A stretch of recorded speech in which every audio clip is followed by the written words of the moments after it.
Salut les fans du théâtre à l'Ouest, bienvenue dans ce rendez-vous quotidien que vous connaissez bien maintenant. On navigue dans mon répertoire téléphonique et dans mon répertoire, il y a le numéro de Madame qui sourit et qu'on est ravi d'accueillir ce soir, Madame Élodie Pou. Salut Élodie. Salut, il m'a payé pour que je lui donne mon numéro. Exactement, et cher en plus. La trésorerie du théâtre y est passée. Comment ça va Élodie? Ça va. On s'ennuie un petit peu à Paris, hein, surtout quand on passe comme moi d'une vie à 100 à l'heure à une vie à 0 à l'heure. Mais voilà, grâce aux réseaux sociaux et à tous les copains qu'on n'a pas appelés depuis 15 ans et avec qui on renoue contact, ça va. Alors, Elodie était en tournée, hein, une grosse tournée internationale, et elle avait un tourbus. Elle nous avait d'ailleurs fait la visite de son tourbus. J'ai une question, est-ce que ton tourbus est plus grand que ton appartement parisien? Ah, c'est difficile à dire parce que le tourbus est en longueur, alors les pièces se suivent. Non, c'est quand même plus petit, mais c'est très très agréable de dormir dans son lit quand on est en tournée. Oui, c'est ça, c'est que tu avais ton petit confort, on l'avait vu. Bon, bah forcément, tout s'est arrêté. Toi, tu étais, disons, en fin de tour, enfin en fin de tournée, tu avais quand même plus vers la fin qu'au début de ta tournée de ce spectacle, et tu étais en préparation d'un nouveau. Cette période de confinement te bloque à la maison. Est-ce que tu es créative pendant ce confinement? C'est ça, il me restait 3 mois. Et d'ailleurs, quand on a su qu'il fallait rentrer chez nous, on avait déjà installé la. Enfin, mes pauvres régisseurs avaient déjà installé la salle. Il a fallu tout ranger dans le camion. Ils étaient ravis. Il me restait 3 mois puisque je devais arrêter en juin pour écrire le nouveau spectacle.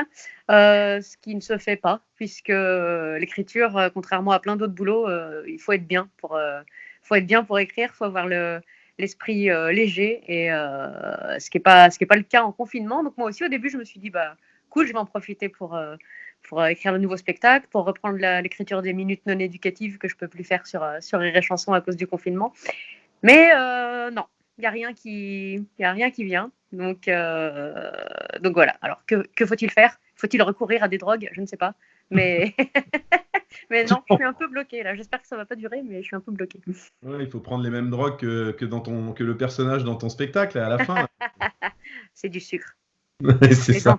Les enfants, c'est du sucre. Et donc, alors, bah, j'ai envie de te demander, le programme de tes journées, c'est quoi? Comment tu te lèves tôt, tard, tu te couches tôt, tard, tu regardes Netflix, tu t'avales la série à n'en plus finir? Comment se passent tes journées? Alors, il a fallu que je m'adapte à ça, puisque les journées de quelqu'un qui est en tournée, c'est de se lever vers midi 13 heures et de se coucher vers 2-3 heures du matin.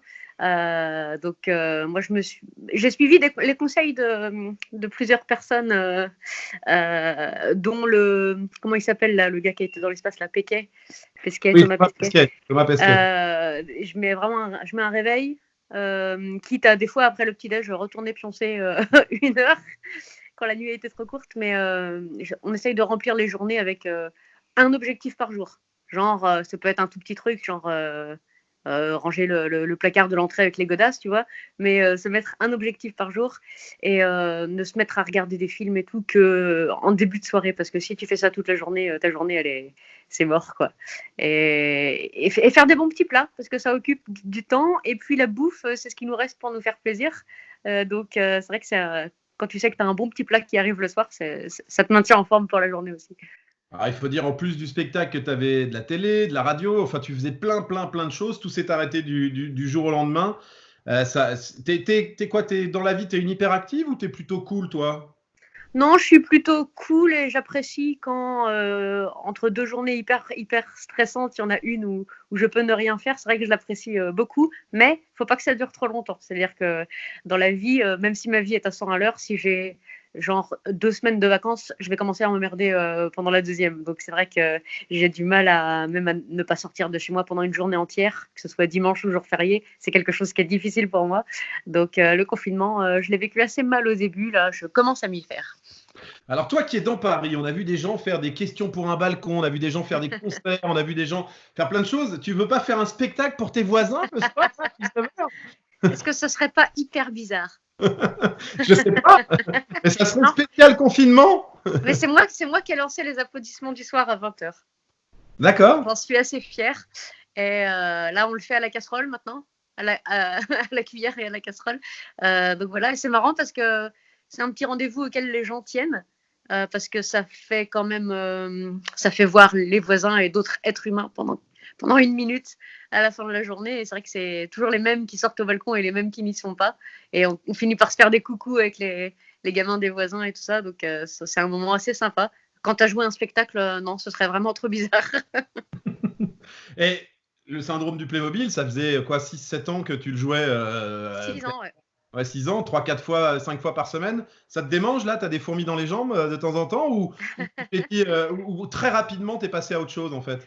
C'est pas jouer mon spectacle qui me manque, c'est le rapport avec le public. C'est arriver dans une salle, rencontrer du monde, s'installer, les rencontres avec les spectateurs après, les messages qu'on s'envoie après le spectacle sur les réseaux sociaux. Ouais, la télé, le public à la télé, c'est les rapports vraiment humains qui me manquent parce que c'est ça notre vie à nous en fait. Le spectacle finalement au bout de 6 ans, jouer le spectacle finit par être accessoire, c'est tout ce qui est autour qui continue à être nouveau chaque soir et intéressant. Donc c'est ça qui me manque. Ouais. Bon, on le sait tous, tu partages ta vie avec un autre humoriste qui s'appelle Michel Frénat. Comment il se porte, Michel? Il est dans le coin? Vous avez plusieurs pièces? Vous avez chacun votre pièce? Comment ça se passe votre confinement? Oh là là, on a 3 pièces.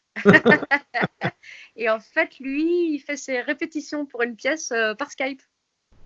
D'accord. Donc chaque jour, il fait comme moi, il s'habille que du haut pour faire croire qu'il est bien habillé. Et, et il fait ses répètes par Skype dans le double salon. Et bah, ce confinement, nous qui vivons vraiment éloignés l'un de l'autre et qui se voyons parfois 3 jours dans le mois, nous a permis de voir qu'on s'entend très très bien et qu'on peut vivre confinés l'un sur l'autre et que ça se passe très bien. Et la pièce que répète Michel, il devait venir la jouer au Théâtre à l'Ouest, je vous l'annonce, il devait faire quelques dates de rodage. J'espère qu'il aura l'occasion de venir. Elodie, on a des dates de prévues, nous, normalement on se voit juin 2021, on espère, avec ce nouveau spectacle au Théâtre à l'Ouest. On est ravis que tu aies choisi le théâtre pour venir nous présenter tout ça un peu en avant-première. Et j'espère que ce sera maintenu et j'espère surtout te retrouver. Et je pense que ça va être un gros hug géant la fin de ce confinement. Est-ce que ça te manque, toi, ce contact? Bah oui, tu le disais, le contact avec les vrais gens. C'est vrai que c'est un peu compliqué en Skype. Tu fais beaucoup d'apéros avec tes potes le soir en Skype ou... Ouais, il y en a un de prévu demain soir d'ailleurs. C'est assez marrant à faire. Au début, je voulais pas parce que t'as l'impression qu'on va pas pouvoir parler parce que c'est compliqué. Et en fait, on s'y fait. C'est-à-dire quand il y en a un qui commence à parler, faut vraiment que les 6 autres se taisent. Mais c'est marrant, on est tous avec nos verres et nos machins. Et franchement, c'est un moment qui fait beaucoup de bien. Alors, il y a une question que m'a inspiré Olivier de Benoît que j'ai envie de poser maintenant à tous les humoristes. On imagine dans un monde très très bizarre qu'on ne peut plus jamais ouvrir nos théâtres et remonter sur scène. C'est quoi le métier que tu ferais, Elodie Pou? Est-ce que tu as une carrière ratée? Est-ce que tu as toujours rêvé de faire quelque chose? Et si on te disait demain tu ne peux plus monter sur scène, qu'est-ce que tu ferais? Alors, je ne retournerai pas travailler auprès des enfants, ça c'est sûr. Je ne pourrais plus le faire maintenant. J'ai plus la patience et la fibre qu'il faut. Je pense qu'il n'y a rien d'autre qui m'intéresserait et que je finirais par trouver des astuces pour pouvoir, même en extérieur ou en porte-à-porte, continuer à raconter mes conneries. Le spectacle en porte-à-porte.